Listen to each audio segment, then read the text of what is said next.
everyone, welcome back to the channel. It's Carmiel Marceline and I'm so excited that you're here today. If you're new to the channel, well, first off, welcome to the family. Thank you so much for being here. And if you don't know, I talk a lot about my different hobbies, plants being one of them, which is what we're gonna focus on today. In this video, we are talking about 5 flowering plants in the Zelda universe. Yes, I don't know about you, but I have been playing Tears of the Kingdom ever since it was launched last May, nonstop. I love exploring versus actually solving the game, but hey, we all like different things, don't we? Well, luckily for you, if you're into this amazing franchise, this whole universe, the plants that are found in the game have real-life counterparts. Maybe not to a T, but if you are craving the ability to bring some Zelda into your life, you're gonna have to watch this amazing plant round up. So get ready, because we're taking things a little bit out of the ordinary and we are heading to Hyrule together.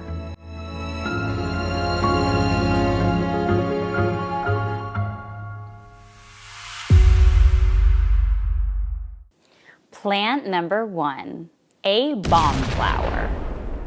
If you've been playing Tears of the Kingdom like I have over the past couple of months, you know how incredibly helpful and important bomb flowers are to you defeating your opponents. So a bomb flower literally looks like a little bomb. It's a sphere, like a globe, that is a dark indigo, purpley blue color with petals or flower on the very top. You can attach them to any of your weapons, a sword, a stick, a spear, but you can also attach it to your arrows so that when you're using your bow, you can hurt your opponents from afar. And it causes amazing destruction, especially if you want to defeat your enemies or the monsters. You'll find it to be one of the most helpful plants out there. But it's actually quite difficult to find bomb flowers. They don't just flower anywhere. You have to go down into the depths, which is quite scary, I'm not gonna lie. Whenever I go there, there's always an enemy that's gonna come after me, and it's super dark, so you need those bright blooms. You can get easily 15 bomb flowers down there. You can also go into caves or wells and find them as well. Or if you want to purchase them versus farm them yourself, you can go to Gerudo Town. I was trying to find a plant closest to a bomb flower, but there's something about explosive plant that doesn't seem quite natural. But I was able to get close. So the real life counterpart of a bomb flower is a firecracker flower. A firecracker flower is a ballistic plant, which means that it essentially will explode. But I'll get to that in a little bit. You can find this common flowering plant in Sri Lanka as well as India natively. So on the topic of ballistic plants, a firecracker flower will actually disperse its seeds for propagation by essentially catapulting or exploding and scattering all of those seeds across whatever ground or floor. And as it does this, it creates that popping sensation sound that you usually hear when there are fireworks, hence the nickname. But usually it only happens when there's a stimulus. So in this case, when there's water or rain, that's when it prompts that specific action. Nature's crazy, right? I didn't even realize these types of plants existed. Plant number 2, Armoranth. This purple globe-shaped plant is amazing for increasing your defense, hence armor in the beginning of the name. You have to cook them into meals in order to reap its benefits. And you can find them in the game in the Akala Highlands or the Hyrule Ridge. The real-life counterpart of a Armoranth is a globe Amaranth. Say that 5 times, literally. Yes, it sounds very similar. There's definitely a play on words going on right there. So I see what you're doing, Game Masters. I see. And a globe amaranth is a magenta color, and the stems produce this clover-like bract structure, which essentially has these small leaves that are present beneath a flower. And amaranth flower is associated with immortality because it is very slow to wilt. And you can also find them in South and Central America. They are both ornamental and edible. I wonder if that's why you can actually cook this plant into meals in Zelda. Plant number 3, an electric Safina. Another variation of the warm and cool Safina, an electric Safina has these bright yellow, beautiful fibers that conduct electricity. And if you want to find them in the game, you can go to the Gerudo Desert or to the Hyrule Ridge. And what's great about this is you can cook them into meals and increase your electricity or shock resistance. The real-life counterpart of an electric Safina is actually a yellow fringed orchid. This specific orchid has bright yellow and orange clusters of petals that are absolutely beautiful.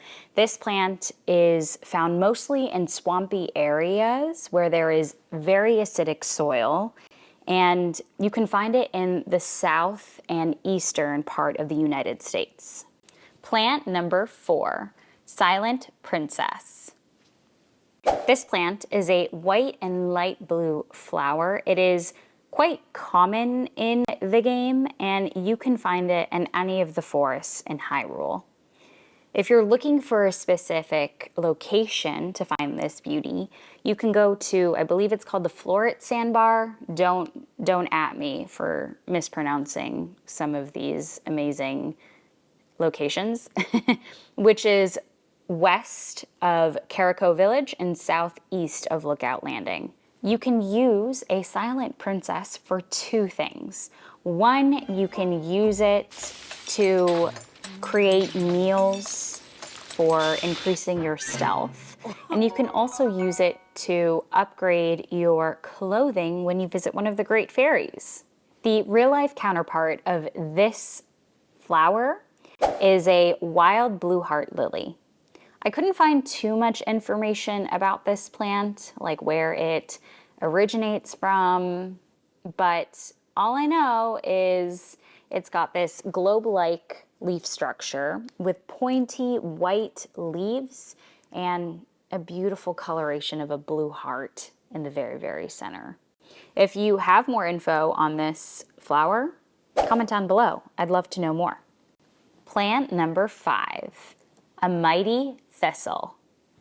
This is actually a pointy plant found on thorny stems that is a reddish orange. You can cook mighty thistles for attack boosting elixirs or meals, and it can be easily found in the game in East Necluda or the Faron Grasslands.